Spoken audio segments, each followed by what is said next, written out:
Alright guys, I'm going to be talking about the prong collar, also known as the pinch collar, the German collar, which is this right here. Okay, so this is a pinch collar. It's a martingale style collar. There's already plenty of videos on this tool. They'll tell you why it's terrible, why it's a great tool. That's not what this video is about. This video is about telling you really what it actually does, how it works, and why we should not be afraid to call it what it actually is and point out what it actually does. And one trend that I've noticed with a lot of balance trainers is they're very apologetic about their training tools, or about their method.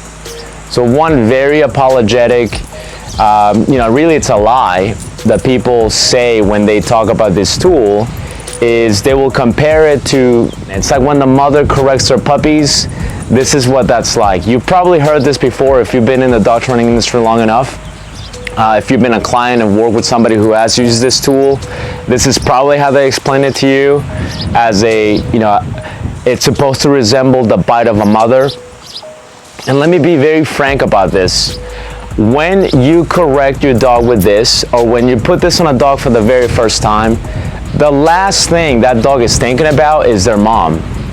They're not thinking, oh, my mom corrected me, so it should be good to go. That's not how it goes. This is just a way to soften it up and a way to be apologetic and apologize in advance for using this tool. Now, I'm not an anti-prong collar guy, but I'm also not a pro prong collar guy. This is not my go-to for training. This is not, the one thing that I go, we have to get this right now. I'm very honest about what this is. I'm very transparent about what it is. And I'm also very aware of the disadvantages that this tool has. There are things that this tool cannot do. To think that this is just, your go-to, it's just terrible. It really shows your lack of understanding of each individual dog. For some dogs, in certain situations, yes, this is a great tool, but it is not the go-to for everything. And I know some of you guys are probably thinking, yeah, we already know that, and that's wonderful. Okay, a lot of people already know this, but there are a lot of people that don't. There are a lot of pet owners, clients who don't know that. There isn't a whole lot of information other than biased information, whether it's for it or against it. If your average pet owner goes on YouTube or Google and goes, hey, I'm going to look up what this is, there tends to be a lot of misinformation. One, to make it seem like it's the worst thing in the world, or two, like it's the best thing in the world. And either extreme is wrong. Okay, so here's what the tool does. It actually does pinch around the neck. Okay, and it's a form of pressure that dogs do understand.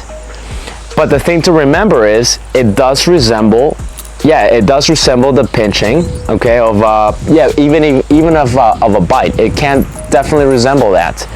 But the thing that you have to remember is dogs in general, they don't always respond pleasantly to a correction.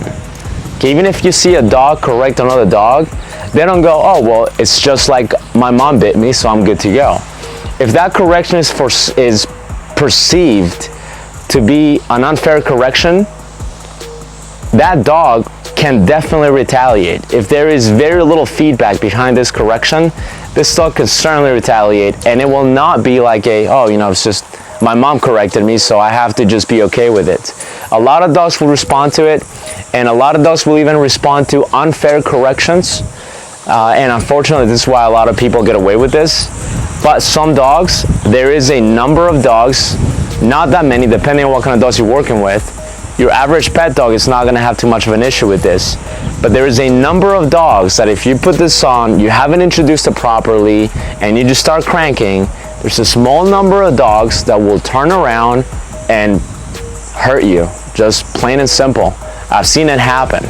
Okay, I've seen dogs respond to this the very first time, not in the best way to be introduced, and the dog just lights the handler up, lights the trainer up, or lights the owner up. This is why it's very important to understand the dog training process, and then look at this as just a tool. Now, as a tool, I want to know how to use it. I don't want to just slap it on my dog and start cranking, okay? I have to understand, why do I have to use a form of pressure right now? What am I trying to accomplish with that form of pressure? What am I trying to increase? What am I trying to decrease? How am I going to introduce this? The best way to do it is not to just start cranking, but rather to introduce the dog with somewhat very manageable pops to get them to understand what it is that you're trying to get them to accomplish. It shouldn't just be a stop that type of tool. If you use it that way, this is when the corrections could be perceived as unfair. If you just do that, this is how the corrections, if you happen to administer it to the wrong type of dog, this is how you're gonna get bit, okay? So do not compare this to the bite of the mother. It's just one of the silliest things. And yes, some people will buy it and eat it up, but it makes very little logical sense.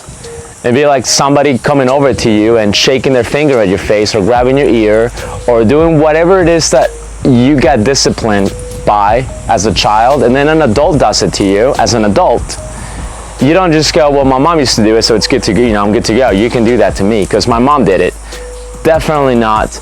And it is very, very similar to dogs. I'm not going to just go, well, the mom used to correct them, so I could just, put this on and start cranking. That's not the way it is. Okay, so this is the pinch collar, the prong collar, it's a martingale style collar. It's also called the German collar. How are you supposed to fit this? Supposed to fit just right. It shouldn't be too loose, it shouldn't be too tight. You should be able to rotate it back and forth. If you are not even able to rotate, it's already way too tight. It should be very, very high, and the corrections or even the guidance should be very minimal. Use just enough that, just enough to change the behavior, or just enough to convey a message, and then it's over, okay? And yes, sometimes it has to be a little bit more, but you have to keep in mind that it is not the best tool for every situation. So you have this, you also have this collar right here. It's a polymer collar, very much the same concept, but this looks less threatening to your average pet owner, and it's a little bit more user-friendly. So it's harder to screw up with this collar, because even if you accidentally happen to crank quite a bit, it's not going to give us much pressure as this will. So remember, just a tool, and don't compare it to the dog's mom.